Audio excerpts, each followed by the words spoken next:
केंद्र सरकार का जो बजट आया है 2026 और 2027 का वित्तीय व फाइनेंशियल ईयर का, मैं ये कहता हूँ कि ये विकसित भारत के नाम पे एक बहुत बड़ा छलावा जो है वो केंद्र की सरकार ने इस देश के लोगों के साथ किया है।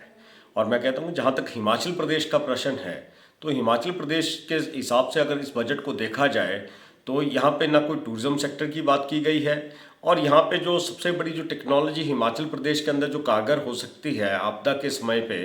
तो वो जो आपके ओवर ब्रिजेस बनने हैं या उसके अलावा जो टनल बननी है उनको लेके कोई सकारात्मक भूमिका केंद्र सरकार को रचनी चाहिए थी, लेकिन वो भी नहीं हुई है। और आपको पता है कि हिमाचल प्रदेश के अंदर तीन साल से लगातार आपदा आ रही है, और उस आपदा को लेके जितने भी पहाड़ी क्षेत्र हैं बजट के अंदर उसके लिए कोई विशेष प्रावधान इन्होंने नहीं किया है। टूरिज्म सेक्टर को डेवलप करने के लिए कोई विशेष प्रावधान नहीं हुए। लेकिन मैं कह रहा था कि जैसे ही बजट चला तो मैं सुन रहा था बजट को, जैसे केंद्रीय वित्त मंत्री बजट को बोल रही थी, तो मैं ये कह रहा हूँ कि इस बजट से विकसित भारत के नाम पे जो छलावा किया गया है, शेयर मार्केट एकदम से धड़ाम से गिर गया। तो इसका मतलब ये है कि यहाँ पे आने वाले समय में निवेशकों की कमी हो जाएगी, इन्वेस्टर्स की कमी हो जाएगी। अगर इन्वेस्टर्स की कमी होगी तो डेफिनेटली ये ज़रूर है कि बेरोजगारी बढ़ती है, अनएम्प्लॉयमेंट बढ़ता है, प्रोडक्शन नहीं होती है। तो ये जो बजट है ये एक बहुत बड़ा आंकड़ों का मायाजाल खड़ा किया गया है, लेकिन जो योजनाएं हो धरातल पे कोई भी नजर नहीं आती।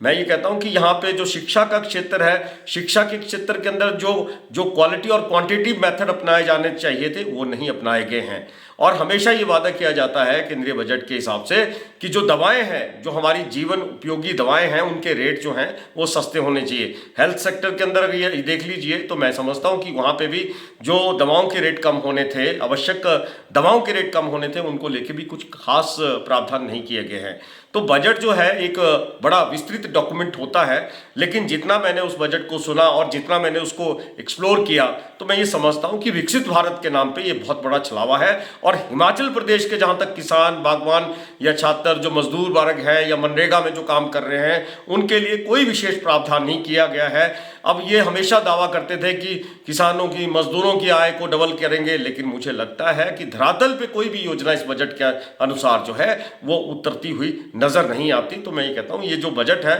ये एकदम से फिसड्डी साबित हुआ है। धन्यवाद।